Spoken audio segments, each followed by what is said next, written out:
যতক্ষণ অব্দি পার্বত্য চট্টগ্রাম ভারতের অন্তর্ভুক্ত না হয় ততক্ষণ অব্দি সেনাবাহিনী পার্বত্য অঞ্চল থেকে প্রত্যাহার করতে হবে।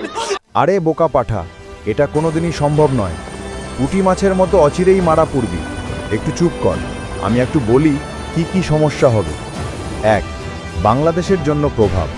ভূখণ্ড হারানো মানে সার্বভৌমত্বের লঙ্ঘন, যা কোনো দেশই মেনে নেয় না।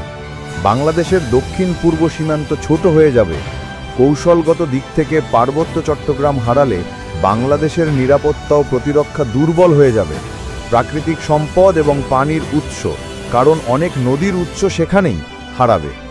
2. ভারতের জন্য কি কি প্রভাব পড়বে? ভারত কৌশলগতভাবে বিশাল সুবিধে পাবে, কারণ তারা সরাসরি বঙ্গোপসাগরের কাছাকাছি চলে আসবে। ভারতের উত্তর পূর্ব রাজ্যগুলো যেমন ত্রিপুরা, মিজোরাম, মেঘালয় মূল ভূখণ্ডের সাথে আরও শক্তিশালীভাবে যুক্ত হয়ে যাবে। প্রাকৃতিক সম্পদ ও জলসম্পদের নিয়ন্ত্রণ পাবে। 3. আন্তর্জাতিক প্রতিক্রিয়া কেমন হবে? জাতিসংঘ ও আন্তর্জাতিক সম্প্রদায় এটাকে অবৈধ দখল বা সংযুক্তি হিসাবে দেখবে। আঞ্চলিক অস্থিরতা বাড়বে, বিশেষ করে বাংলাদেশ ভারত সম্পর্ক ভেঙে পড়বে। চীন, মিয়ানমার ও অন্য আঞ্চলিক শক্তিগুলো এতে প্রতিক্রিয়া দেখাতে পারে। 4. স্থানীয় জনগণের প্রভাব।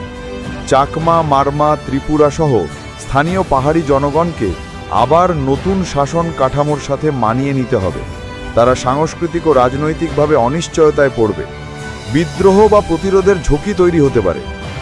পিডব্লিউ সংক্ষেপে, এটা হলে বাংলাদেশ ভৌগোলিক, অর্থনৈতিক ও কৌশলগতভাবে বিশাল ক্ষতির মুখে পড়বে। ভারতের জন্য কৌশলগত লাভ হলেও আঞ্চলিক অস্থিরতা এবং আন্তর্জাতিক চাপ সৃষ্টি হবে। এত সমস্যা তৈরি করে আমরা চট্টগ্রামকে হারাতে চাই না। চট্টগ্রামকে ভালোবেসে এবং চট্টগ্রামকে হারাতে না চাইলে ভিডিওটি শেয়ার করে সবাইকে দেখার সুযোগ করে দিন। প্লিজ শেয়ার করুন।